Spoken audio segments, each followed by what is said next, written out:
lo que es esta plataforma, ¿sí? Acá nos dice cómo nosotros podemos instanciar un objeto, ¿sí? Cómo nosotros referenciamos un objeto memoria en la memoria RAM, y a través de la variable sc nosotros lo que podemos hacer es utilizar ese objeto para realizar diferentes funciones. Por ejemplo, esperar un dato de entrada, ¿sí? Con el nextInt, si tenemos un entero, nextDouble, nextString, etcétera, etcétera. Y hay unas tecnicidades que por ahí se trabaja mucho con lo que es programación orientada a objetos, como por ejemplo lo que son los objetos, lo que son los constructores, lo que son interfaces, lo que es herencia, etcétera, etcétera. Pero bueno, voy a intentar suplírtelo de forma genérica cuando nosotros empecemos a desarrollar lo que son los diferentes ejercicios, ya que esto no es un curso de programación orientada a objetos, ¿sí? Es simplemente un curso de lógica de programación. Pero bueno, voy a intentar no tocar esos temas y te lo dejaría a libre albedrío para que vos averigües, investigues y también te fijes. Hay un curso en el canal sobre eso. La clase scanner la podemos eficientizar, como bien dice acá, utilizando lo que es un while, y en ese caso esperar, por ejemplo, una secuencia de caracteres que son numéricos, esperar, por ejemplo, carácter de tipo string, como en este caso, y también trabajarlo si hipotéticamente estás trabajando con un algoritmo un poco más eficiente y más rebuscado y más complejo, como por ejemplo obtener un token de un archivo u otro tipo de cosas, implementar lo que es un for. Nosotros vamos a implementar, para que te quedes tranquilo, de la forma más sencilla posible. ¿Sí? Si seguís bajando acá, vas a ver que tenés los diferentes constructores. ¿Sí? Un constructor es una forma de vos poder crear lo que es un objeto, y un objeto es como una variable. En programación orientada a objetos, un objeto es como una variable en Java básico, que lo único que hace es adquirir diferentes tipos de estados. ¿Qué tipo de estados? Bueno, por ejemplo, ciertas características que va a tener dicho objeto, que lo vamos a ver paso por paso, ¿sí? Pero bueno, ahí te dice la forma de que vos podés implementar los diferentes objetos. Si tienes varios parámetros, quiere decir que por ahí lo puedes implementar de forma diferente. Los métodos que podemos implementar con esta clase, hay muchísima cantidad de métodos, pero muchísima cantidad de métodos.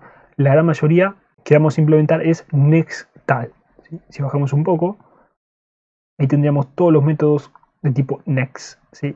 Que sería el método que espera lo que es el parámetro que nosotros vamos a ingresar por consola, ¿sí? Y lo va a almacenar, por ejemplo, una variable.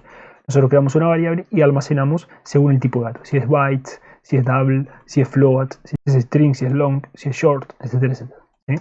Así que bueno, después de eso investigalo. Es interesante que te pauses y lo veas realmente, porque cuando uno comienza por ahí es medio bodrio de verse todo esto, pero yo te recomendaría que lo investigues y lo estudies, porque sí es necesario. Bueno, sin más charlas, vayamos a la parte de práctica, porque esto se extendió un poquito, pero es importante que te lo diga y te lo aclare al principio. Lo que deberíamos hacer para ejecutar lo que es un programa .java es siempre tener un método principal, un método main, ¿sí? Porque si vos no tenés un método main, no vas a poder ejecutar lo que es tu programa. Y vamos a desarrollar dicho ejercicio. Entonces, nuevamente leyendo, nos dicen que tenemos que ingresar un número, ¿sí? Un número por consola, y se tiene que mostrar este número en la salida de la consola, ¿sí? La salida de consola sería esto, o sea, ni más ni menos es la consola, ¿sí? La consola del programa. No es necesario procesar el dato de entrada, eso quiere decir que no tenemos que realizar ningún tipo de procesamiento, en el sentido de, por ejemplo, realizar una operación, en el sentido de por ahí cambiar el tipo de dato, en el sentido de por ahí trabajar en otra variable, etcétera, etcétera. A eso nos referimos con procesamiento de datos. Entonces, en este caso podríamos mostrar si un mensaje, el shortcut acá en Eclipse es sys control space, y automáticamente te va a mostrar todo esto. Esto sería el uso de la clase system, y la clase system la vamos a utilizar también en lo que es el scanner, ¿sí? En la clase scanner, el out.println son métodos que nos van a permitir lo que es la salida. Si acordate que yo tenía una imagen, no sé si no la saqué, te la había mostrado recién, que trabajamos con out, que es salida, e int, que es entrada, ¿sí? Y println nos va a imprimir en la salida de la consola justamente lo que nosotros coloquemos entre lo que es su argumento. En este caso va a ser una cadena de string. Con el slash invertido, nosotros lo que hacemos es trabajar slash invertido n, trabajar un salto de línea para que se nos muestre en la línea siguiente, ¿sí? O sea, darle un espacio, ni más ni menos a lo criollo. Y en este caso podríamos colocar, por ejemplo, que ingresemos un número entero, ¿sí? Ingresar un número entero. En mi caso se me ocurre un número entero. Podríamos ingresar un número decimal, un string, por ejemplo. Pero bueno, hay que seguir más o menos lo que nos pide el ejercicio, un número. Puede ser el número que vos quieras.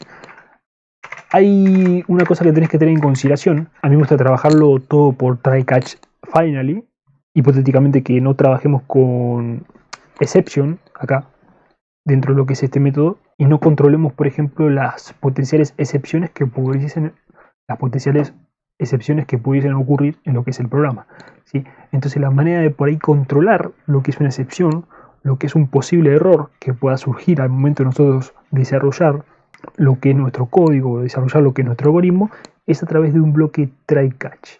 ¿Sí? Estos bloques van a ser bastante interesantes porque no solamente que nosotros vamos a poder controlar las excepciones, sino que nosotros vamos a poder saber qué tipo de excepción se puede presentar en nuestro programa, ¿sí? Hipotéticamente que nosotros estemos trabajando con, por ejemplo, un archivo de texto, un fichero, creando por ahí un canal, trabajando por ahí con un algoritmo que se encargue de administrar, no sé, un puerto de un servidor, por ejemplo, las conexiones a través de un servidor, o mismo trabajando con operaciones aritméticas y cosas por el estilo que pudiesen surgir lo que es error. Entonces, en este caso, el uso de try catch sería try catch de esta forma. Y por último, a mí me gusta colocar lo que es finally, ¿sí? Finally sería el bloque que se va a ejecutar tanto si se ha ejecutado por ahí lo que es el catch y lo que es el try, ¿sí? Independientemente de que se ejecute, ¿sí? Si se presenta lo que es la excepción o no se presenta lo que es la excepción, salta lo que es el finally. Y acá en el finally nosotros podemos colocar, por ejemplo, se ha ejecutado el programa de forma correcta o programa finalizado, ¿sí? Entonces, esto dentro del finally voy a colocar programa finalizado.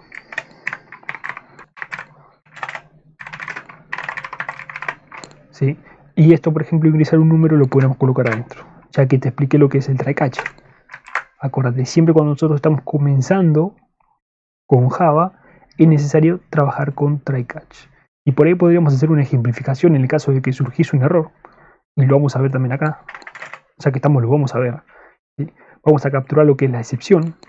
¿Sí? e.printStackTrace. Tenemos varias cantidades de métodos, pero el convencional que utilizamos siempre para capturar lo que es la excepción es a través del printStackTrace. Y si vos te pones a leer acá, nos imprime la excepción que pudiese ocurrir de forma genérica, no específica. Si vos estás trabajando por ahí con un conjunto de números, sabes que tenés excepciones diferentes. Y dentro, por ejemplo, printStackTrace, colocas el tipo de excepción o mismo la vas a colocar acá. Tipo SQL exception, trabajas con base de datos, control space, por ejemplo. Fíjate que puedes importar a través de java.sql. ¿Se entiende? Ya estarías trabajando con excepciones específicas, dependiendo de lo que vos quieras hacer.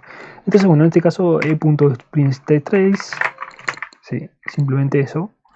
Y hipotéticamente en el caso de que el usuario, imagínate que en vez que ingrese un número, ingrese una letra, vamos a saltar a lo que es el catch. Y nos va a traer lo que es la excepción por acá, por la celda de la consola. Eso lo vamos a ver ahora. Entonces, como te he dicho hace un rato, nosotros esperamos a través de lo que es el teclado con la clase system.int, un dato de entrada, y lo mostramos en la salida con el system.out.